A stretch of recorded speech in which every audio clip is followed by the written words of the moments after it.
Les réseaux sociaux sont devenus autre chose qu'un lieu de débat marginal ou secondaire.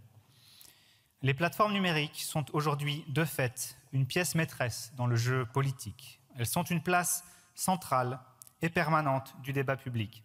Là se dessine l'avenir de notre société. Or, cet espace n'est ni neutre ni transparent et certains acteurs s'en servent pour nous déstabiliser. Si nous avons déposé une proposition de résolution européenne avec mon collègue Thierry Sauter, c'est parce que c'est au niveau européen que les plateformes sont régulées, ou plutôt qu'elles devraient l'être. Il y a bien des procédures en cours, mais elles sont trop timides et trop lentes. Personne ne sait réellement où en sont les choses. Nous sommes dans le brouillard, et pendant que nous discutons ici, des acteurs privés et des puissances étrangères redessinent à bas bruit les contours de notre débat public. Il y a peu, Elon Musk, alors qu'il était encore un proche du président des États-Unis, est intervenu personnellement dans le débat électoral en Allemagne pour soutenir l'AfD, parti d'extrême droite. Une ingérence largement propagée sur sa propre plateforme X. En Roumanie, une campagne de désinformation a été identifiée sur TikTok en plein cœur de la présidentielle. Des partages massifs de contenus anti-occidentaux ont tenté de saper la confiance dans l'Union européenne et l'OTAN afin de favoriser, encore une fois, un candidat d'extrême droite et pro-russe. Ces campagnes sont conçues pour les algorithmes. Elles utilisent des formats courts, émotionnels, viraux et ancrent dans les esprits de nos concitoyens, en particulier les plus jeunes, des récits hostiles à nos valeurs démocratiques. Selon un rapport de Viginum, et je veux ici saluer la qualité et l'utilité de ce service, cette opération s'inscrivait dans une stratégie de manipulation aisément reproductible et exportable dans d'autres pays européens, notamment en période électorale. En somme, personne n'est à l'abri.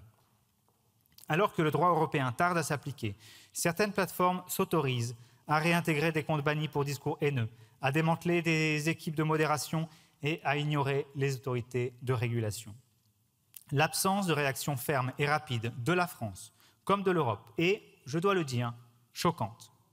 Même si, à l'échelle européenne, le DSA et le DMA ont posé des fondations d'une régulation, ces outils sont peu adaptés à l'ampleur et à la nature de la menace. Face à des campagnes ciblées, rapides et coordonnées, ils ne suffisent plus. À l'approche des municipales de 2026 et de la présidentielle, et très certainement des législatives de 2027, allons-nous laisser les Russes et les Américains dicter notre débat public? Allons-nous laisser quelques seigneurs de la tech déterminer le cours des choses?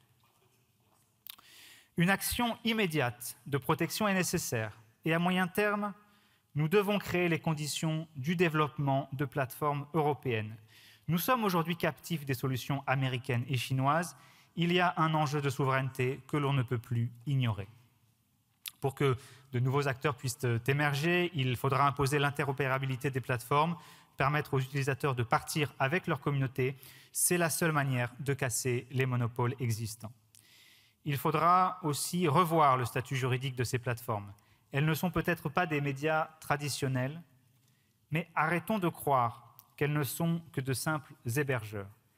Elles orientent, structurent et hiérarchisent les contenus. Un algorithme, c'est une ligne éditoriale. Il conviendrait de regarder aussi le rôle que pourrait jouer l'Arcom. Actuellement, sur ces sujets-là, elle donne le sentiment de botter en touche.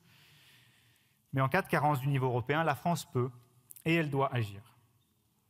Ne rien faire, c'est accepter que la démocratie se dissolve dans le bruit et la manipulation. L'Union européenne doit appliquer avec diligence et fermeté le DSA et le DMA.